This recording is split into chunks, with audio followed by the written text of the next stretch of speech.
A very good morning to all of you who are joining us online for our time of just devotion, a time of prayer. And if this is your first time joining us this morning, a very special good morning to you also. If you're joining us from close by, from in the very, scopes of Mams and Toti and the surrounding areas, good morning to you. If you plugging in and joining us online from a different province, and may I even suggest maybe from a different country, good morning to you. Maybe just as we before we get into it, can I just ask if you've got the capabilities, can you just maybe comment and give a good morning to all of us, give us a wave. As always, we'd like to say good morning to those who are plugging in online, and if you've got the capabilities to say good morning to all of you. Good morning, Tony. Good morning, VG. Good morning, Lorraine.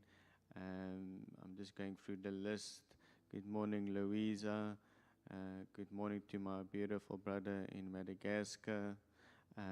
Also, good morning, Michelle. Good morning, Sandy. Good morning, Lynette.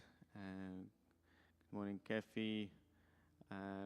If you are able and you are seeing us online and you can give us a good morning, give us a wave. I'm just checking also with who's watching on YouTube. Good morning, Destiny. Good morning, Letty, Kevin, and Tertia. Good morning all to you, even watching on YouTube, and all those who are watching on Facebook.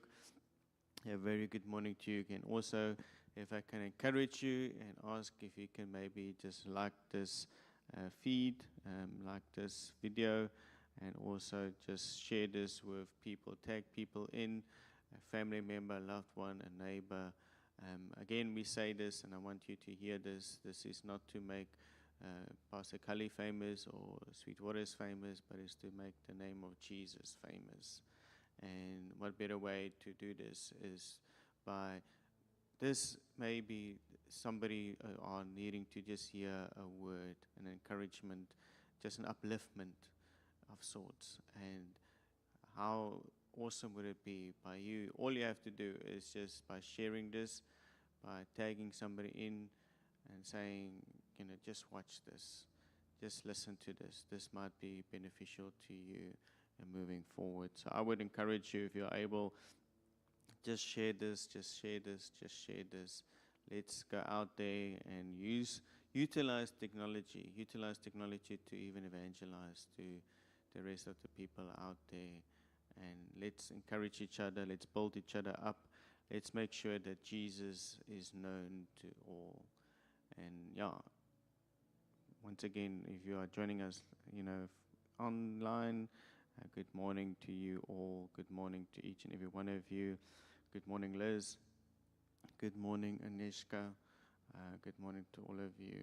If I missed you, please forgive me. I'm just trying to work out all the people that are coming online. But we're going to have an awesome time of prayer, an awesome time of just believing and trusting in God. And we're going to touch on two things this morning. Obviously, we touched on the idea of the reality. This is the start of a new year and the start of academic year, if you want to call it that. Already you can see the streets are getting busier, and early in the morning, as parents, as guardians are taking their children back to school. And I always reminded, my dad used to sing this song every time, in the first day of the school year, and some of us must know this song is like back to school, back to reality, so we always used to hear that song, as we were driving to school. And yes, it is back to reality, back to school, and we're going to be praying for our kids, going to be praying for all our students.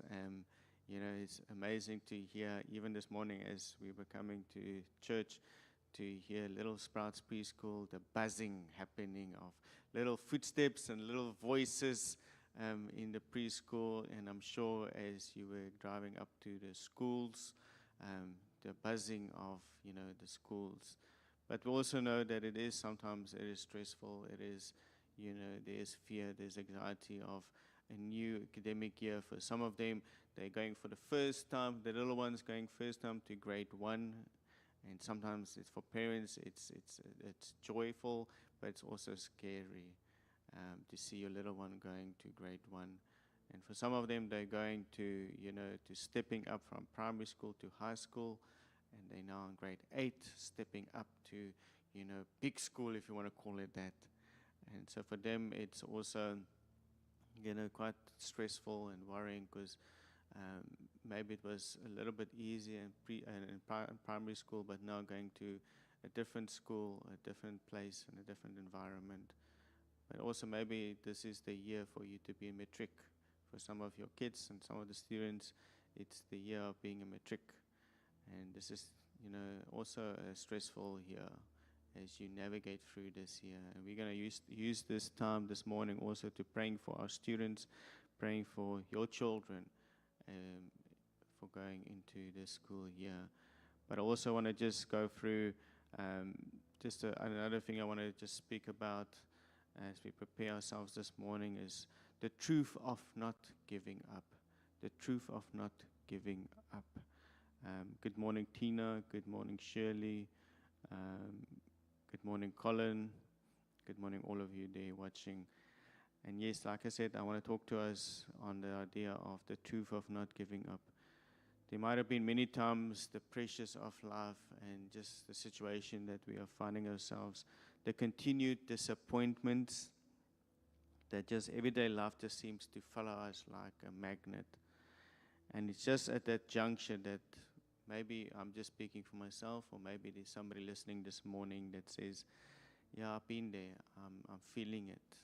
That there's in that juncture, that place where you right now, you might be facing of saying, I just want to give up.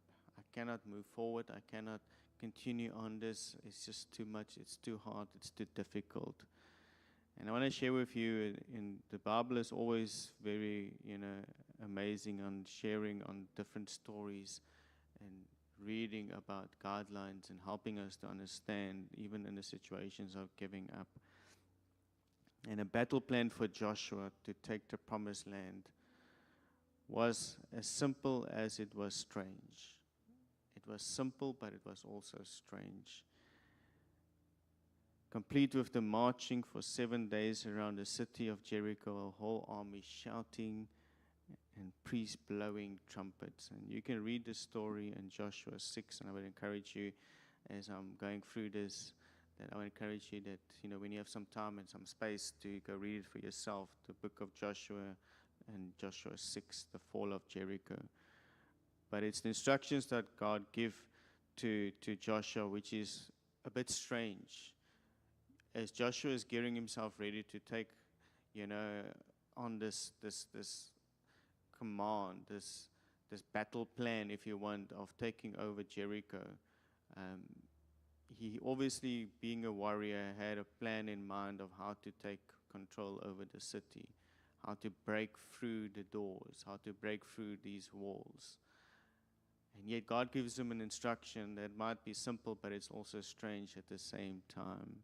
Because here's the thing, a strange plan, that God's supernatural ways often don't make sense to our natural minds. You see, God's supernatural ways don't always make sense to our natural minds, because Isaiah 55 verse 89 makes it very clear.